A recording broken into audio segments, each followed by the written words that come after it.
Às vezes eu fico me perguntando, o que será que o apóstolo Paulo diria diante das incontáveis variações do Evangelho de Cristo que existem nos dias atuais?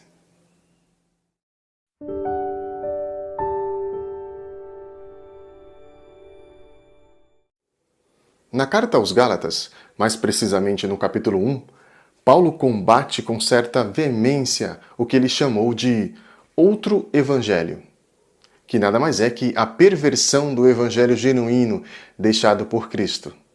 Ou seja, é a distorção ou contaminação dos ensinos de Jesus através da disseminação de ideias paralelas ou antagônicas. Em termos simples, é dizer o que Jesus não disse. Uma vez que isso acontece, o evangelho deixa de ser evangelho para se tornar um outro evangelho. É como numa mistura de tintas. Se você misturar azul com amarelo, inevitavelmente o azul deixará de ser azul e se tornará verde. Será que isso acontece com o evangelho nos dias de hoje? A proposta desta reflexão é exatamente identificar alguns pontos que denunciam a existência de outros tipos de evangelho que estão sendo pregados indiscriminadamente na nossa sociedade. Mas antes, gostaria de antecipar que para tentar responder o questionamento de hoje, eu vou inevitavelmente usar algumas convicções pessoais a respeito do cenário evangélico contemporâneo no Brasil. Por essa razão, confesso que, em alguns aspectos, a minha fala vai parecer uma crítica, o que de fato não deixará de ser.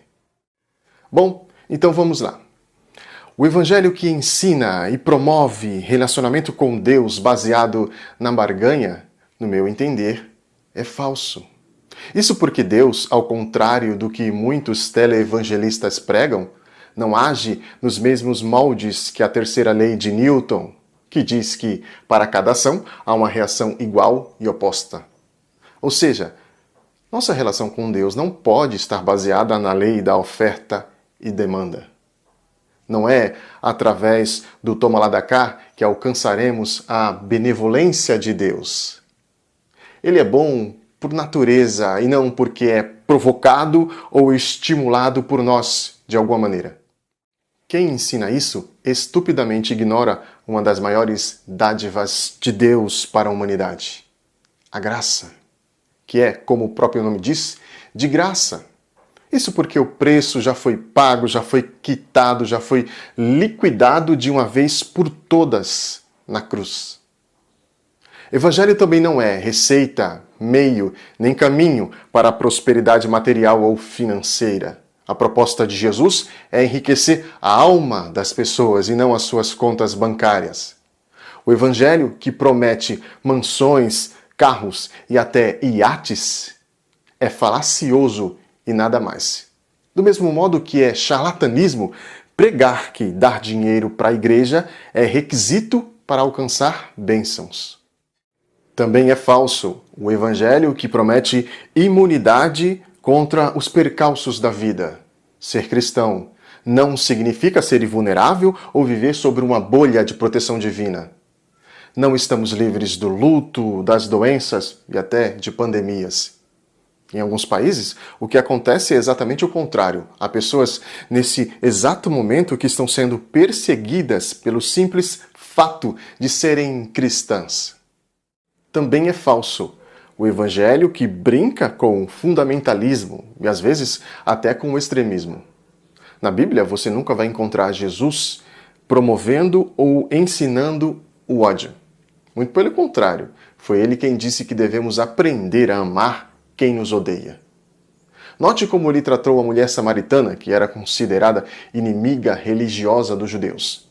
Nesse episódio, Jesus nos ensina que é possível conviver em harmonia com aqueles que se comportam e pensam diferente de nós. Pessoas que manifestam outros tipos de fé, por exemplo.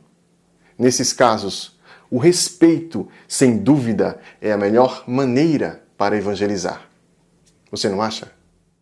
O evangelho que enfatiza demais a culpa e a usa contra as pessoas como argumento de convencimento e que quase sempre culmina em benefício para o ministério, definitivamente é falso.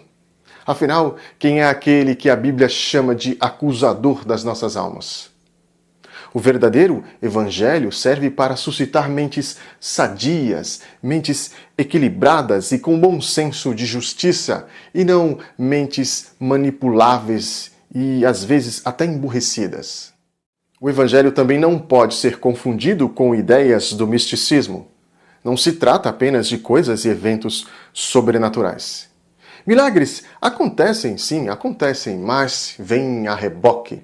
Temos que entender que é mera consequência do legítimo exercício do Evangelho de Cristo, e não a principal meta das reuniões nas igrejas. Eu quero chamar a atenção para o seguinte: no Brasil, a irracionalidade em alguns cultos pentecostais é gritante e às vezes beira o ridículo. Em muitos casos, não passa de alienação social e religiosa. O legalismo também é algo que, acrescentado ao Evangelho, o torna um outro Evangelho.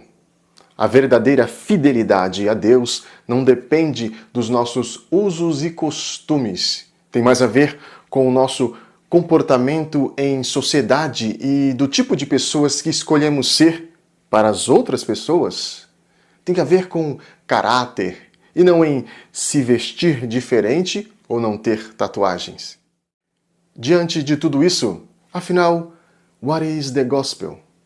O que é evangelho? Qual que é a melhor definição? Evangelho é boa nova, é boa notícia, é a mensagem de que Deus estava em Jesus reconciliando-se com toda a humanidade. Evangelho é Cristo, Cristo é o Evangelho. Evangelho é a cruz é o Evangelho. Evangelho é o reino de Deus e o reino de Deus é o Evangelho. É, sobretudo, amar a Deus com todo o seu coração e querer bem ao próximo, tanto quanto deseja para si mesmo. Até o próximo vídeo.